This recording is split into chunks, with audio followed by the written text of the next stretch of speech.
एक तरफ योगी सरकार का बुलडोजर चल रहा है, दूसरी तरफ उनके मंत्री की तरफ से एक बयान दिया गया है जिसको लेकर चर्चाएं तेज हैं। कहा कि अगर गाड़ी पलट जाए तो फिर हैरान मत हो जाइएगा। यूपी से बीजेपी के सांसद हैं सुब्रत पाठक, जिनकी तरफ से यह बड़ा बयान सामने आया कि अतीक की गाड़ी पलट जाए तो हैरानी नहीं, अब इसे बड़बोलापन कहेंगे, संदेश संकेत कहेंगे या फिर सरकार की तरफ से एजेंडा कहेंगे। कहा कि विकास दुबे को कोई बचा नहीं पाया और अतीक की भी गाड़ी पलट जाए तो हैरानी नहीं होनी चाहिए।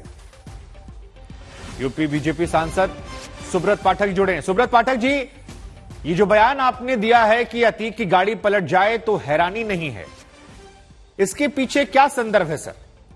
नहीं, देखो, मेरा बयान का अर्थ ये है कि ये जो हमला हुआ है, ये हमला केवल उमेश पाल के ऊपर नहीं है, ये हमला उत्तर प्रदेश सरकार के ऊपर है। क्योंकि उमेश पाल जो था उत्तर प्रदेश सरकार की सुरक्षा में था, उत्तर प्रदेश सरकार के सुरक्षा कर्मी उसकी सुरक्षा में लगे हुए थे, उनकी भी हत्या हुई है।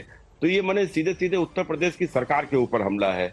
और उत्तर प्रदेश की सरकार के ऊपर हमला करने से जब विकास दुबे जैसा दुर्दांत नहीं बचा तो इन दुर्दांतों को कौन बचाएगा? नहीं तो आप ये कह रहे हैं सर कि आप ये कह रहे हैं कि विकास दुबे की गाड़ी को इंटेंशनली पलटवाया गया था और अतीक के साथ भी वही हो सकता है?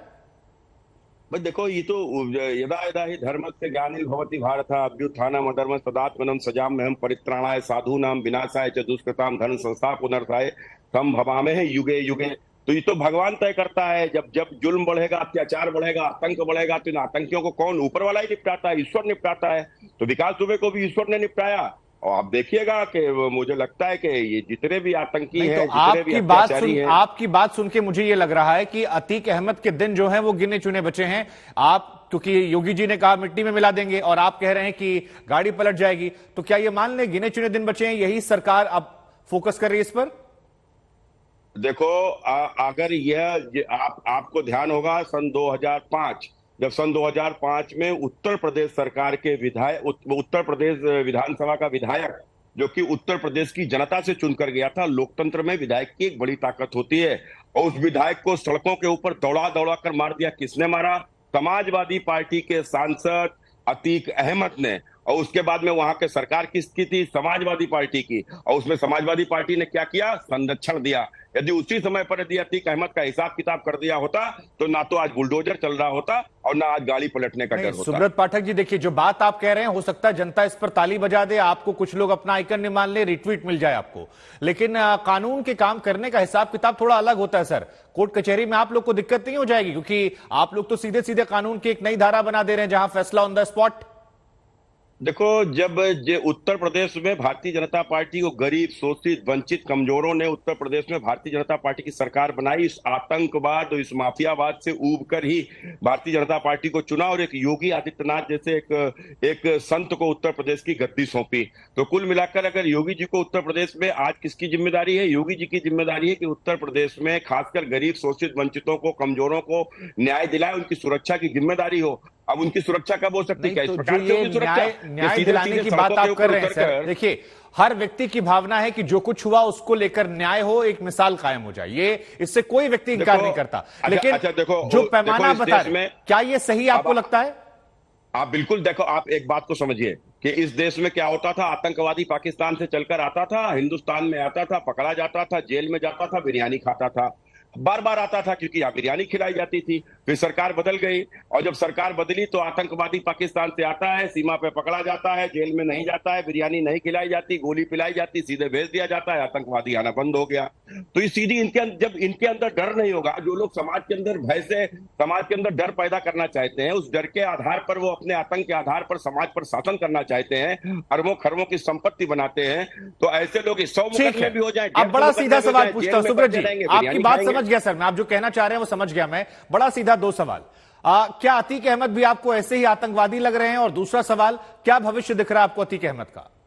देखो, जो उत्तर प्रदेश के में विधायक को मार दे, दिन दहाड़े जो मैंने चुने हुए विधायक को हत्या कर दे और उसके बाद में इस प्रकार की हत्या जेल में रहकर करा दे, वो क्या कोई भला आदमी है क्या?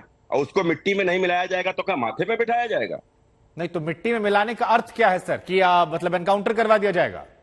अब उत्तर प्रदेश के मुख्यमंत्री से पूछो, बयान तो उन्होंने दिया है। ठीक है, अच्छा, गाड़ी पलटने का सर मतलब क्या होगा, ये भी समझा दीजिए एक बार। है। वो योगी जी से पूछ लेगी, आप बता दीजिए, आपने कहा है। हमने कहा कि देखो क्या होता है कि ये तो सब ईश्वर का ईश्वर ने उसकी बुद्धि खराब कर दी, वो गाड़ी से निकलकर भागने लगा, पुलिस को एनकाउंटर करने पड़ा, गाड़ी पलट गई। तो कुल मिलाकर अब हो सकता है कि वो डर के मारे कि कभी उसकी किसी की बुद्धि भी तो फिर जाती है ना, ठीक है समय सर। समय के ऊपर। अगर उसकी बुद्धि फिर गई, वो पुलिस के ऊपर हमला करेगा, और हमला करेगा तो हो सकता है कि उस समय पर हमले में गाड़ी इधर उधर बहकेगी, पलट जाएगी। अब चलिए, स्क्रिप्ट पूरी तैयार है, अब देखिए इस पर अमल करते ही नहीं होता, कब होता है। आपने हालांकि इशारों इशारों में सब कह दिया, अब समझने वाले सब समझ गए, कोई जनता भी अब इतनी मासूम नहीं। लेकिन शुक्रिया आपका, आपने अपने अंदाज में बात रखी। अब दर्शकों को बता दें कि प्रयागराज के बहुचर्चित उमेश पाल हत्याकांड में आज एक्शन का दिन है। लखनऊ में एसटीएफ ने छापा मारा, जो प्रयागराज में बुलडोजर एक्शन में दिखा।